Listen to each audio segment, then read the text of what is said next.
हरे कृष्णा। अनंत भगवान शेष पद्मनाभ स्वामी का ही एक रूप है। अनंत चतुर्दशी 10 दिन के चलने वाले गणेश उत्सव का भी आखिरी दिन होता है और ये सनातन वैदिक धर्म का प्राचीन व्रत है। अनंत चतुर्दशी व्रत का उल्लेख भगवान श्री कृष्ण द्वारा महाभारत में किया गया है। जो अनंत चतुर्दशी का व्रत करते हैं और अनंत धारण करते हैं, उनकी वर्ष भर में अकाल मृत्यु नहीं होती और उन्हें सर्प भी हानि नहीं पहुंचा सकते। उसके ऊपर अनंत भगवान की कृपा और रक्षा बनी रहती है। कथा के अनुसार महाभारत की गाथा में जब पांडव द्युत क्रीड़ा में सब राजपाट हारकर वन में कष्ट भोग रहे थे, तब भगवान श्री कृष्ण ने उन्हें अनंत चतुर्दशी का व्रत करने का उपदेश दिया था। जब युधिष्ठिर महाराज ने अनंत चतुर्दशी व्रत का महात्म्य पूछा, तब भगवान श्री कृष्ण ने इस संदर्भ में एक सुंदर कथा सुनाई। प्राचीन काल में एक सुमंत नाम का तपस्वी ब्राह्मण रहता था, जिनकी पत्नी का नाम दीक्षा और पुत्री का नाम सुशीला था। सुशीला जब बड़ी हुई तब उसकी माता दीक्षा की मृत्यु हो गई और सुमंत ब्राह्मण ने कर्कशा नामक स्त्री से दूसरी बार विवाह कर लिया। सुमंत ब्राह्मण की ये दूसरी पत्नी सुशीला को जरा भी पसंद नहीं करती थी और उसे तरह तरह के कष्ट पहुंचाया करती थी। समय बीता और सुशीला विवाह के योग्य हो गई। तब उसके पिता ने उसका विवाह कौंडिन्य ऋषि के साथ संपन्न करवाया। कौंडिन्य ऋषि के पास भौतिक सुख संपदा वैभव की कोई कमी नहीं थी। जब विवाह संपन्न हुआ और दहेज रिवाज का समय आया, तब सुशीला की सौतेली माँ कर्कशा ने कौंडिन्य ऋषि को कुछ ईंट और पत्थर एक कपड़े में बांधकर दे दिए।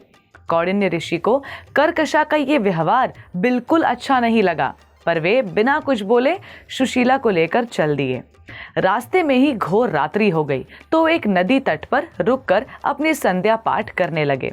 सुशीला ने देखा कि उसी नदी के तट पर बहुत सी स्त्रियां सुंदर वस्त्र धारण कर किसी देवता की पूजा कर रही थी। सुशीला के पूछने पर उन स्त्रियों ने पूरी विधि विधान से अनंत व्रत की कथा और विधि बताई।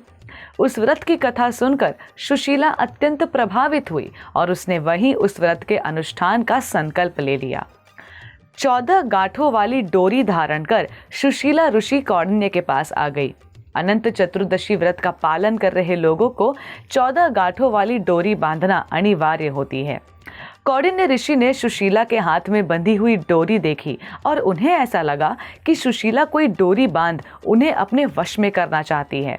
इसलिए उन्होंने उस अनंत डोरे को तोड़कर अग्नि में डाल दिया। इससे भगवान अनंत का अपमान हुआ। परिणाम स्वरूप कौंडिन्य ऋषि दुखी रहने लग गए। उनकी सारी संपत्ति नष्ट हो गई। अंततः निराश होकर भगवान अनंत के अपमान का पश्चाताप करने के लिए ऋषि कौंडिन्य जंगल में उस अनंत डोरी की खोज में चले गए। कई दिनों बाद ऋषि कौंडिन्य निराश होकर भूमि पर गिर पड़े। तब भगवान अनंत वहां प्रकट हुए और बोले कि हे कौंडिन्य, तुमने मेरा तिरस्कार किया था, इसलिए तुम्हें इतना कष्ट भोगना पड़ा। तुम दुखी हुए, पर अब तुमने पश्चाताप किया है तो मैं तुमसे अत्यंत प्रसन्न हूँ।